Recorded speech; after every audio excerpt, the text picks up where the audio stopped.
Hoje a gente vai mergulhar na obra de um filósofo romeno brilhante, mas talvez pouco conhecido por aqui, Constantin Noica. Ele criou uma ferramenta incrível para a gente conseguir diagnosticar as grandes lutas espirituais do nosso tempo. Vamos entender isso juntos? Para começar, essa pergunta que está na tela, ela toca num ponto central que a obra de Nock investiga a fundo. É uma tensão que está no coração da existência de todo mundo, uma tensão permanente e que, na verdade, não tem solução. A nossa própria condição já é definida por essa tensão. Pensa só. Até no livro do Gênesis, a humanidade é descrita de duas formas que parecem opostas. De um lado, somos feitos à imagem de Deus, algo divino. Do outro, somos pó e cinzas, algo material, finito. É como se a gente vivesse nesse cabo de guerra constante entre essas duas forças. E aqui vem a grande sacada do Noica. Ele diz que tentar resolver essa tensão e escolher um lado só acaba levando a fanatismo, a visões de mundo muito fechadas. A chave, então, não é resolver, mas sim aprender a administrar essa condição. Ok, vamos mergulhar mais fundo nisso. Para nos ajudar a diagnosticar os problemas que nascem dessa tensão, o Noica nos dá 3 conceitos essenciais. E olha que interessante, ele desenvolveu boa parte da filosofia dele enquanto estava em prisão domiciliar, lá na Romênia comunista. O primeiro conceito é o que ele chama de o geral. Pensa nisso como a grande teia que nos conecta. É a nossa cultura, a nossa língua, os valores que a gente compartilha, é tudo aquilo que recebemos e que nos define como parte de um todo. Do outro lado da moeda, a gente tem o indivíduo. É o nosso eu único, sabe? É esta pessoa específica aqui, com um corpo, uma consciência separada de todo o resto. E o que faz a ponte entre esses dois mundos são as determinações. Basicamente são as nossas ações, as nossas escolhas, os nossos relacionamentos. É como a gente, na prática, no dia a dia, navega essa tensão entre ser o indivíduo e, ao mesmo tempo, ser parte de algo maior. É aqui que a coisa fica genial. Quando o equilíbrio entre esses 3 conceitos, o geral, o indivíduo e as determinações, desanda, aí surgem as doenças do espírito. E o Noica organiza tudo nessa matriz incrível, separando os problemas em 2 tipos.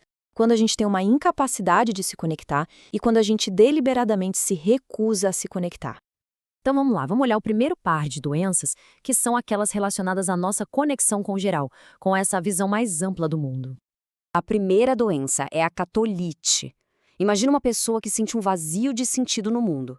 Por não conseguir se conectar com algo maior, compartilhado, ela tenta, na marra, criar um sentido próprio, impondo a sua vontade sobre tudo e todos. Um bom exemplo disso é a ideia central do existencialismo, né? De que a existência precede a essência. Ou a gente pode pensar naquelas figuras históricas obcecadas por ação, por acumular poder e por deixar uma marca pessoal no mundo a qualquer custo. Certo. Agora vamos para o extremo oposto, as doenças que estão relacionadas ao nosso eu individual. A Todetite é o que a gente poderia chamar de a doença do idealismo. Acontece quando um sistema externo, uma ideologia, uma utopia, um modelo de perfeição, é tão forte, tão tirânico, que simplesmente não sobra espaço para o nosso eu de verdade, com todas as suas falhas e particularidades. A gente vê isso claramente em ideologias totalitárias que exigem conformidade absoluta. Mas também acontece com jovens idealistas que se entregam tanto a uma causa que acabam se anulando. Ou até mesmo com artistas que ficam atormentados porque nunca conseguem transformar em realidade a perfeição que eles têm na cabeça. E por fim, chegamos nas doenças das nossas ações, as nossas determinações. E muitas vezes elas são, na verdade, um sintoma, uma consequência direta dos outros desequilíbrios que a gente acabou de ver. A uretite é puro caos em ação. É quando as nossas atitudes ficam totalmente desconexas da realidade, simplesmente porque a nossa leitura do mundo, da nossa relação entre o indivíduo e o geral, está completamente distorcida. O exemplo clássico aqui é o Dom Quixote, não é? Ele vê gigantes onde há apenas moinhos de vento. As intenções dele são nobres, ele quer restaurar um valor geral, a cavalaria, mas as ações dele são trágicas, são absurdas, porque aquele mundo não existe mais. As determinações dele estão completamente fora de lugar. O oposto completo disso é a anorexia, a recusa deliberada em agir. E veja bem, não estamos falando de preguiça. É uma postura filosófica, uma escolha que vem de uma certa lucidez da conclusão de que, no fundo, toda e qualquer ação no mundo é inútil. A gente vê isso na arte, como na famosa peça Esperando Godot. em que os personagens estão paralisados. Vemos em certas tradições espirituais que pregam o desapego total. E, claro, na literatura, com personagens como Bartleby, que simplesmente preferiria não fazer. Ok, então a gente viu as 6 doenças. E agora vem a grande pergunta.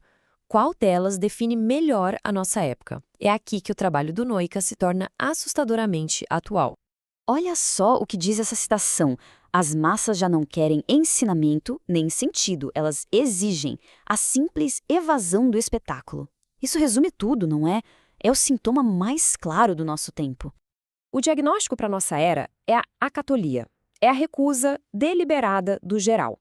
A nossa civilização, impulsionada pela tecnologia e pelo individualismo, parece rejeitar conscientemente as grandes narrativas, os valores compartilhados.